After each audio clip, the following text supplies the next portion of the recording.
Indian journalists union की appeal पर सहाफ़त के तहफ़्फ़ुज़ के मुतालबे पर पीआईबी कवाड़ीगुड़ा के दफ्तर के सामने धरना दिया गया। जॉइंट डायरेक्टर वेणुगोपाल से एहतजाजी सहाफ़ियों के वफ़द ने मुलाकात करते हुए इस सिलसिले में नुमाइंदगी की। इस नुमाइंदगी में मरकज़ की मोदी हुकूमत की जानिब से सहाफ़ियों पर होने वाले मज़ालिम को बंद करने का मुतालबा किया गया। साथ ही पुरानी स्कीमात के अहिया पर भी जोर दिया गया। मुल्क में हकीकी सहाफ़ियों की आवाज़ को दबाने की कोशिशों के ख़िलाफ़ भी मोदी हुकूमत को इंतबाह दिया गया। ये एहतजाज मुल्क भर में किया गया। इसी के बैनर तले हैदराबाद में ये एहतजाज किया गया। इस मौके पर एम.ए. माजिद, राहत अली, गौस मुहीउद्दीन और दूसरे मौजूद थे। आवाज दो, आवाज दो, आवाज दो।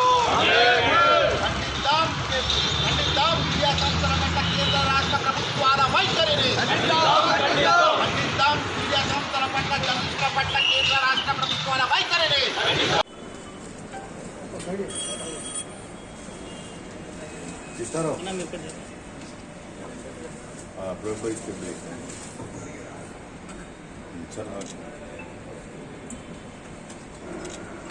में जर्नलिस्टों पे अटैक्स और जर्नलिस्टों के खतरा और जर्नलिस्टों पे डिफरेंट इलीगल केसेस लगाकर उनको जेल में डाल देना, ये डालने से, जर्नलिस्टों को ख़त्म करने से, केसा बनाने से हमको फ्रीडम मिल जाता, मीडिया का फ्रीडम को ख़त्म कर देना बोलकर आज सेंट्रल गवर्नमेंट हो और इंडिया में डिफरेंट स्टेट्स में ये एटीट्यूड चल रहा।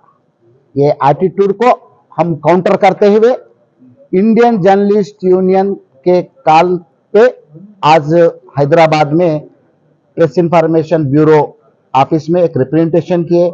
उसमें हम बहुत कुछ डिमांड के साथ और रिप्रेजेंटेशन दिया गया है।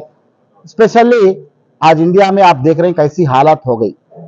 एक जर्नलिस्ट एक फ्रीडम ऑफ प्रेस को, फ्रीडम ऑफ एक्सप्रेशन नहीं करने का एक नौबत आई। यहाँ पर सिर्फ हमारे कंट्रोल में, हमारे मुट्ठी में जो रहेंगे वही जर्नलिस्ट रहते, लेकिन यहाँ पे फ्रीडम ऑफ एक्सप्रेशन नहीं करना और प्रेस फ्रीडम नहीं रहेगा बोल के आज सेंट्रल गवर्नमेंट, मोदी की गवर्नमेंट कितनी हरासमेंट कर रही है अपने पे, जर्नलिस्टों पे अपन देख रहे हैं। इसलिए बहुत सारे जर्नलिस्ट, इवन एक विमेन जर्नलिस्ट को भी मर्डर करने में ये सरकार पीछे नहीं हटी। वैसा बहुत जेलों में, बहुत स्टेटों में जर्नलिस्टों पे इतने बड़े बड़े सेक्शंस लगा के एक्ट उनको ऊपर इम्प्लीमेंटेशन करते हुए जेलों में डाल रही।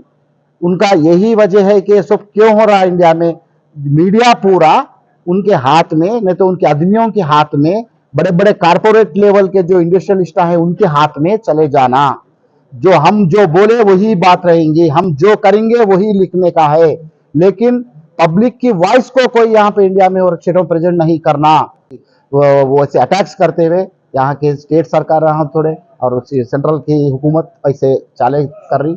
इसलिए हम इंडियन जर्नलिस्ट यूनियन की तरफ से आज इंडिया में, तेलंगाना में नहीं, एक 24 स्टेट्स में आज ऐसा एक बड़ा हमें एजिटेशन किए हैं। इसमें हमारे डिमांड्स मेन अर्जेंट है। मीडिया जो इनजस्टिस हो रही इंडिया में, मीडिया कमीशन को अर्जेंट अनाउंस करना बोल के हम सेंट्रल गवर्नमेंट से डिमांड कर रहे हैं। वैसे ही जर्नलिस्टों पे जो आप लोग इलीगल लगाए सो केसों को विड्रा करना बोल के हम डिमांड कर रहे हैं। जर्नलिस्टों को वेलफेयर में जो भी उनके वेलफेयर एक्टिविटीज है वो कंटिन्यू करना। जो जर्नलिस्टों के स्कीम्स है इंडिया में, वो आप मेहरबानी से दिए सो स्कीम्स नहीं है। जर्नलिस्टों सालों भर के वो फाइट करके डिफरेंट स्कीम्स को, राइट्स को जर्नलिस्ट लेके आए हैं। उसमें specially press freedom media act हो और प्रेस काउंसिल ऑफ इंडिया हो, पीसीआई हो और प्रेस एक्रेडिटेशन कमेटी हो, ऐसे पूरे भी जो वेलफेयर एक्टिविटी है वो कंपलसरी इंप्लीमेंटेशन करना। उस स्कीम्स को रोकने का हक एक सरकार को नहीं है, हुकूमत को नहीं है रोकने का हक, क्योंकि वो फाइट, जर्नलिस्टों के फाइटों से, उनके सैक्रिफाइस से वो स्कीम्स आए।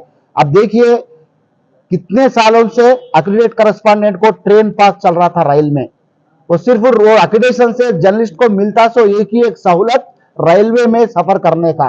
आप देख रहे हैं आपके साल उनको एक्रेडिटेशन को साथ रेलवे पास को रोक दिए। असल क्यों रोके? रेलवे पास को रोकने का हक आपको कहां को आया? तो रेल में जर्नलिस्ट ना बैठना ही आपको भार हो रहा था क्या? असल जर्नलिस्ट बैठने से, रेल को उनको फैसिलिटीज देने से आपकी गवर्नमेंट को नुकसान है क्या? सेंट्रल गवर्नमेंट सोचना, इमीडिएटली रेल पास को कंसिडर करना है, सब जर्नलिस्टों को फैसिलिटी देना है, और मेडिकल हेल्थ एक्टिविटीज में भी जर्नलिस्टों के जो भी स्कीमा है वो स्कीम को इंप्लीमेंटेशन करना है। ये हम ऐसे डिमांड से करें, ऐसे डिमांड से एक मेमोरेंडम अभी पीआईबी जॉइंट डायरेक्टर को दिया गया है। इंशाल्लाह ये पूरे डिमांड्स हमारे साले होंगे बोल के हम एक्सपेक्ट कर, नहीं हुई तो भी ये हमारा एजुकेशन आज से रुकने का नहीं है, यहाँ से ये कंटिन्यू चलेगा तब तक हमारे को जस्टिस आएगा, तो जस्टिस मिलेगा, जब तक हमारा ये एजुकेशन चलते ही रहेगा। Thank you so much. TUWJ IJU जिंदाबाद।